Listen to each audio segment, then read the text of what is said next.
¿Quién aquí le gusta misterios? ¿Alguien? ¿En libros, películas, programas? Es mi género favorito.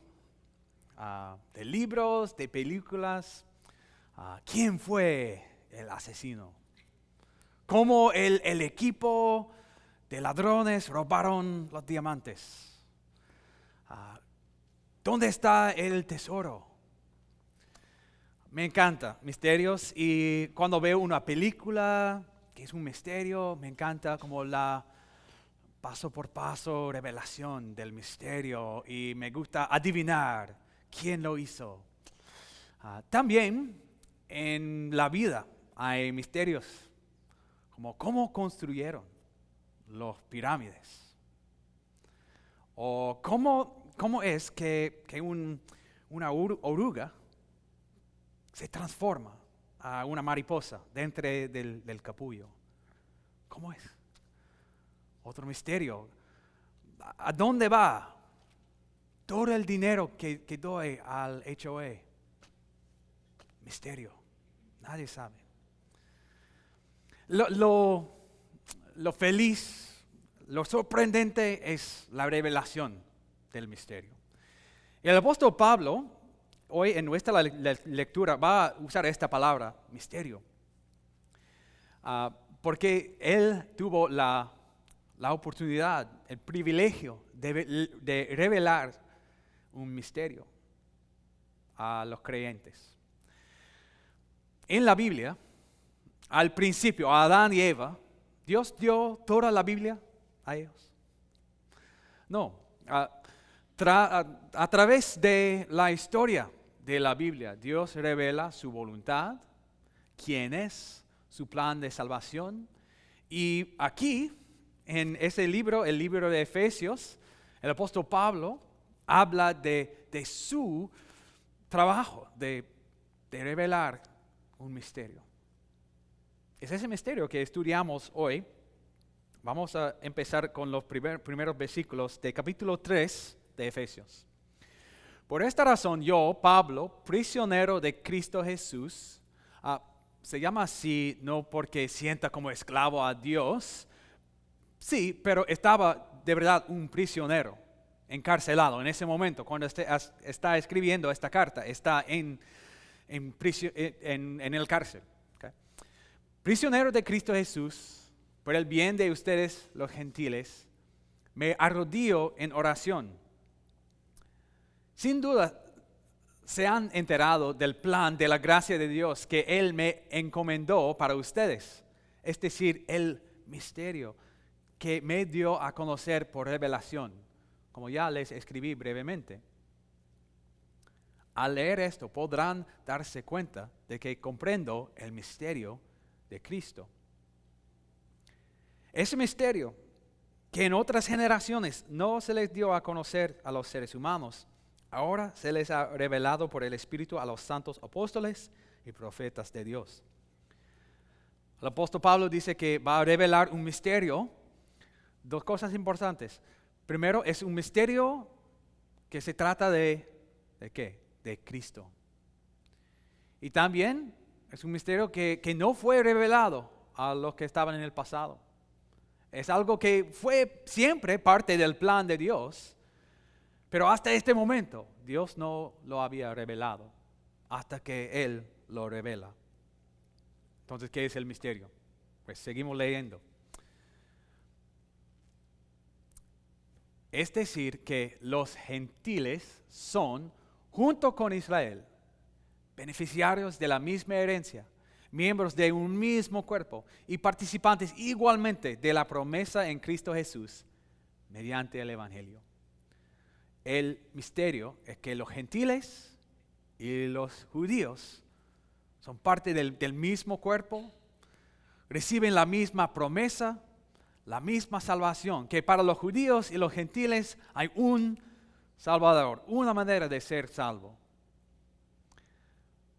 ¿Eso parece como la revelación de un misterio a ustedes?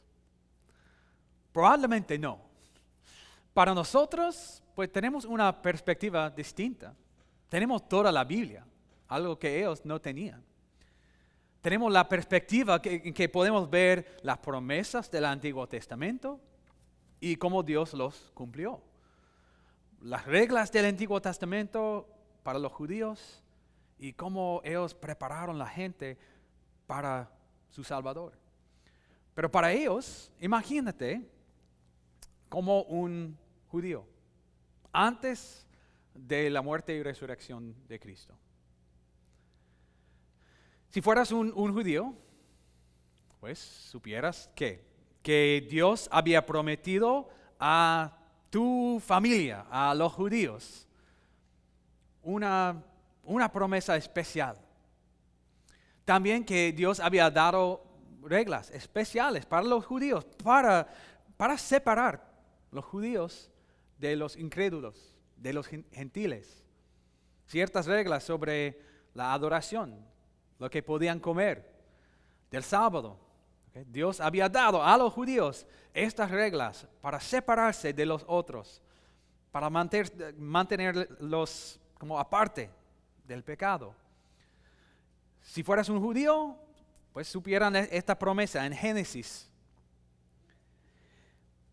Estableceré mi pacto contigo y con tu descendencia como pacto perpetuo por todas las generaciones. Yo seré tu Dios y el Dios de tus descendientes. Para los judíos, sabían que había una promesa para los judíos, para los descendientes de Abraham. No fue un misterio a los judíos que los gentiles podían ser salvos, pero pues ese misterio es cómo pasó. En el Antiguo Testamento no fue imposible ser salvo como un gentil, ¿okay? Pero la manera fue que más o menos tenía que convertirse a ser judío. Una persona de otra nación tenía que seguir todas estas reglas sobre la adoración, el sábado, la comida y todo. Y en esa manera, pues una persona llega a ser parte de la nación de Israel, parte del grupo especial de Dios. Lo sorprendente aquí es que pues, los gentiles y los judíos son parte de un mismo cuerpo, no por leyes, pero por el mismo Salvador. Para los gentiles hay una manera de ser salvo. Es el Salvador, Jesucristo. Es un regalo gratis. Para los judíos, que seguían todas las reglas, es por medio de Jesús, un regalo gratis también. Para ellos, eso fue una sorpresa, un misterio revelado, algo totalmente nuevo. A nosotros, no tanto, no tan sorprendente, pero imagina cuán sorprendente sería ese versículo de Gálatas. Y si ustedes pertenecen a Cristo, son la descendencia de Abraham y herederos según la promesa. La promesa original a los descendientes, pues pareció que fue solo para los que fueron judíos. Pero Dios dice, si estás en Cristo, eres descendiente de Abraham, espiritualmente. Parte del cuerpo, parte de la familia de Dios, de la nación especial de Dios. Y tal vez a nosotros eso no es sorprendente que haya un Salvador para todos, para judíos y gentiles.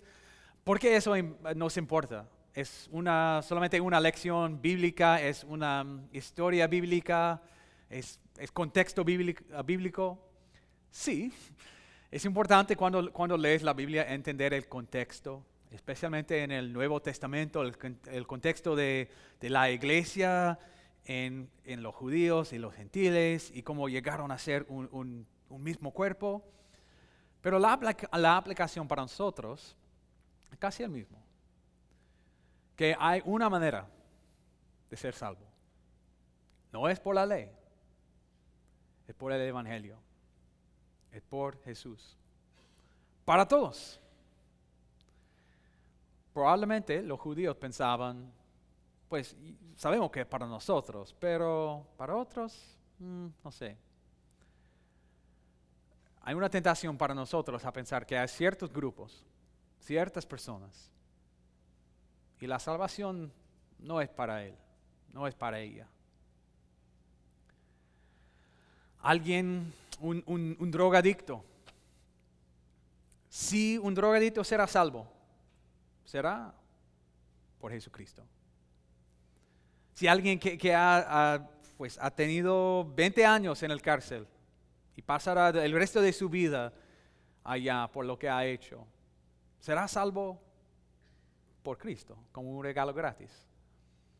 Los que votaron por Trump, los que votaron por Biden, serán salvos por Cristo. Una persona que lucha con sentimientos de ser transgénero, transgender, esa persona será salvo, ¿cómo? Pues en Cristo.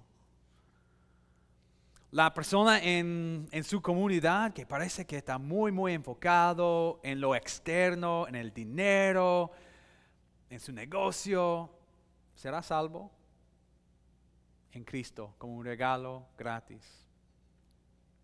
La persona que ves en la calle sin hogar será salvo en Cristo.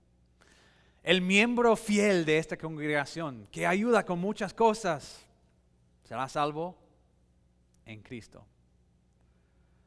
Un pastor que dedica su vida para predicar el evangelio será salvo en Cristo. No por sus actos, no por la manera en que no peca mucho, hace muchas buenas obras, no. Si alguien será salvo, será por medio del evangelio, por medio de Cristo. Parece que este misterio revelado no es tan misterioso, no es tan sorprendente, pero ustedes probablemente saben que esa idea de que hay salvación, que es para todos, realmente todos, para mucho del mundo es un misterio. Mucho de nuestro mundo funciona por la filosofía de karma o de buenas obras. Como una persona tiene una vida buena, pues hay que comportarte bien y el bien viene a ti. O pues, ¿quién debemos ayudar? A los que ayudan a sí mismos, los que pues siguen las leyes. Debemos ayudar y ser generosos a los drogadictos, a los encarcelados, los que habían hecho cosas malas. El mundo funciona para muchos como de buenas obras, de karma, pero el misterio revelado es que la salvación no viene por lo que haces. No viene por ser una persona de la iglesia, una persona que hace cosas buenas, pero en Cristo, por fe. Sencillo. El apóstol Pablo sabía que él también, aunque había dedicado su vida a predicar el evangelio, había sufrido muchísimo por predicar, él también reconoció que él fue parte de la familia de Dios por gracia también. Leemos versículos 7 a 9. De este evangelio llegué a ser servidor. Este fue el regalo que Dios me dio por su gracia, conforme a su poder eficaz. Aunque soy el más insignificante de todos los santos, recibí esta gracia de predicar a las naciones las incalculables riquezas de Cristo y de hacer entender a todos la realización del plan de Dios, el misterio que desde los tiempos eternos se mantuvo oculto en Dios, creador de todas las cosas. Quiero que enfoquemos en esta frase de predicar a las naciones las incalculables riquezas de Cristo. Qué bonito. Las incalculables riquezas de Cristo. ¿Qué significa? Pues de las riquezas que tenemos en Cristo, no hay un fin. No terminan. Puedes buscar en las riquezas de Cristo, y buscar y buscar y buscar, y nunca vas a encontrar el límite, el fin.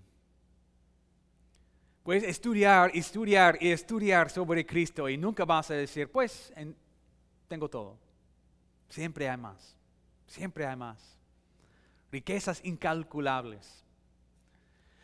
Y es importante saber que tenemos esas riquezas incalculables porque como cristianos, si seguimos a Cristo, ¿qué hacemos? Pues llevamos la cruz. Sufrimos. Jesús dijo que pues, vamos a sufrir por ser sus discípulos. Y de vez en cuando parece en ese mundo que por seguir a Cristo estamos perdiendo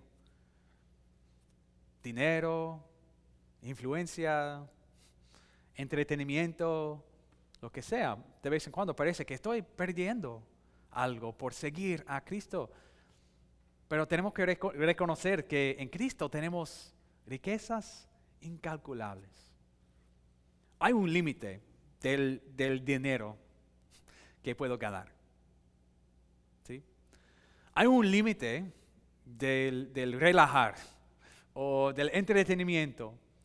Hay un límite de lo que puedo ver en mi teléfono, aunque parece que va por siempre, siempre, siempre. Hay un límite del conocimiento, de la felicidad que puedo encontrar. Pero en Cristo hay un límite a las riquezas. No. Tal vez esa no es un buen ejemplo, pero ¿han visto un número de magia y un truco de bufandas? ¿Me entienden? Como, pues no lo puedo hacer, pero como alguien saliendo de varios colores, bufandas, y parece que va para siempre. Casi así, que las riquezas de Dios como parecen, ¿cómo es posible que hay más, hay más y hay más? Pero eso no es un truco. Es como Dios está pues saliendo dinero y dinero de la oreja, okay, para ti, y es tuyo. No es para decir, wow, qué maravilloso. No, es mío. Las riquezas de Cristo, incalculables y míos también, míos. La verdad es que en ese mundo los cristianos probablemente no vamos a ser ricos. Pero en las riquezas de Cristo ya somos. Ahora mismo. Ricos en Cristo. Como dice el libro de Romanos, capítulo 11. Qué profundas son las riquezas de la sabiduría del conocimiento de Dios. Qué indescifrables sus juicios y impenetrables sus caminos. Estas riquezas de Dios, el apóstol Pablo va a describir un poquito más, como dos cosas más sobre estas riquezas, sobre ese misterio. Leemos. El fin de todo esto es que el fin de revelar ese misterio, el propósito de eso, el fin de todo eso es que la sabiduría de Dios en toda su diversidad se dé a conocer ahora por medio de la iglesia a los poderes y autoridades en las regiones celestiales, conforme a su eterno propósito realizado en Cristo Jesús, nuestro Señor. En Él, mediante la fe, disfrutamos de libertad y confianza para acercarnos a Dios. Así que les pido que no se desanimen a causa de lo que sufrió por ustedes, ya que estos sufrimientos míos son para ustedes un honor. En versículo 12 dice, en Él, mediante la fe, disfrutamos de libertad y confianza para acercarnos a Dios. Una de las riquezas que tenemos en Cristo es acceso directo a Dios. ¿Qué dice? Disfrutamos de libertad y confianza para acercarnos a Dios. En eso el Día de la Madre pienso en cómo un hijo habla con su mamá. Cuando pide algo, quiere charlar con ella. Pienso en mi hija, Aria, cuando habla a su mamá.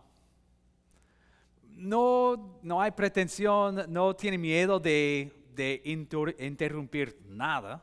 ¿Okay? No tiene miedo de interrumpir nada.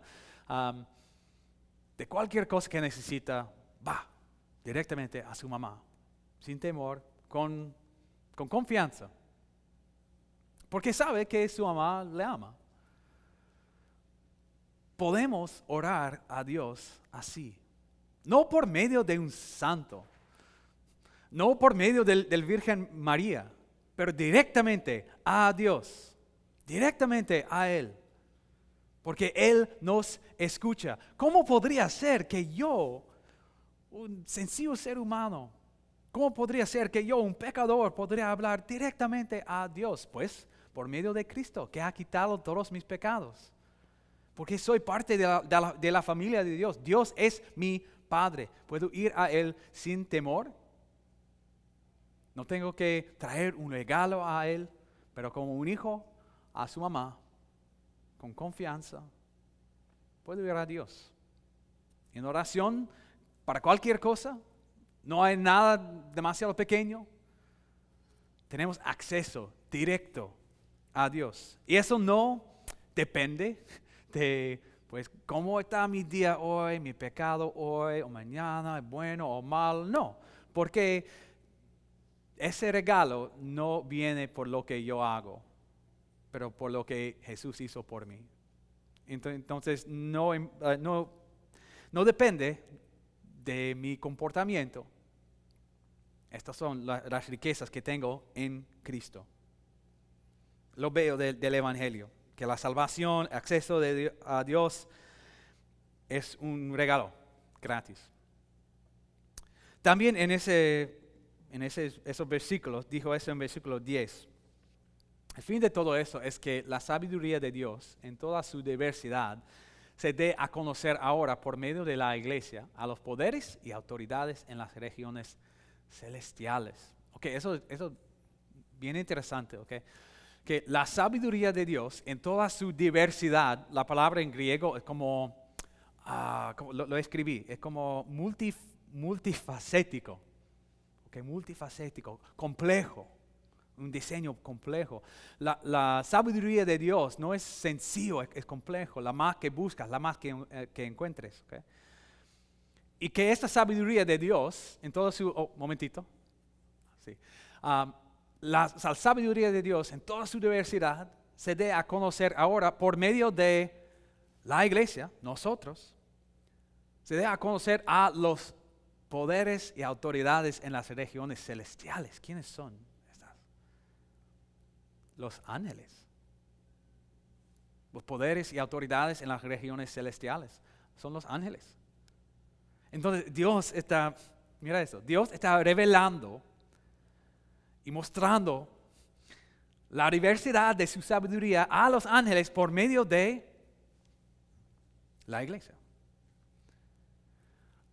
Los ángeles están mirando a lo que está pasando aquí y viendo la sabiduría de Dios.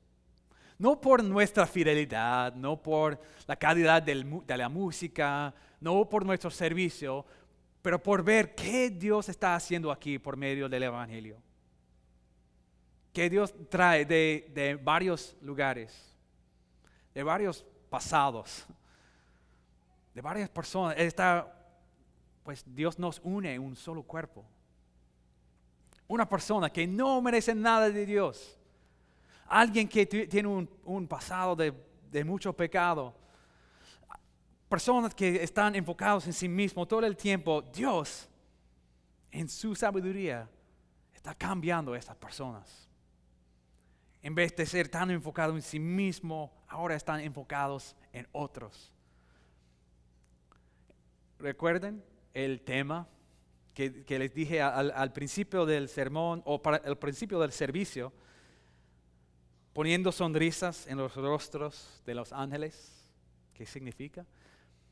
Que lo que hacemos aquí, predicando el Evangelio, compartiendo las buenas noticias, estamos poniendo sonrisas en los rostros de los ángeles. Porque los ángeles ven aquí, pues pueden ver aquí la sabiduría de Dios. El Evangelio en acción. Cuando invitamos a alguien de nuestra comunidad o de nuestra escuela a oír el Evangelio, a ver el misterio revelado, los ángeles están diciendo, wow, qué grande es la sabiduría de Dios que puede hacer eso. Qué increíble es el Evangelio. Qué grandes son las riquezas. Y aquí, compartiendo el Evangelio, estamos poniendo sonrisas en los rostros de los ángeles. Oremos. Dios Todopoderoso y Omnisciente, te damos gracias por su sabiduría revelado en las Escrituras. Ayúdanos a diariamente buscar en sus Escrituras su sabiduría, su plan, su personalidad y la revelación de misterios. Ayúdanos a ver en sus Escrituras su sabiduría, que es mejor que cualquier sabiduría humana. Ayúdanos a ver que el Evangelio es para nosotros, es para mí, es para mi comunidad.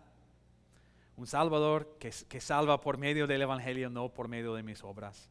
Ayúdame a creerlo y vivir en esa certeza. Amén.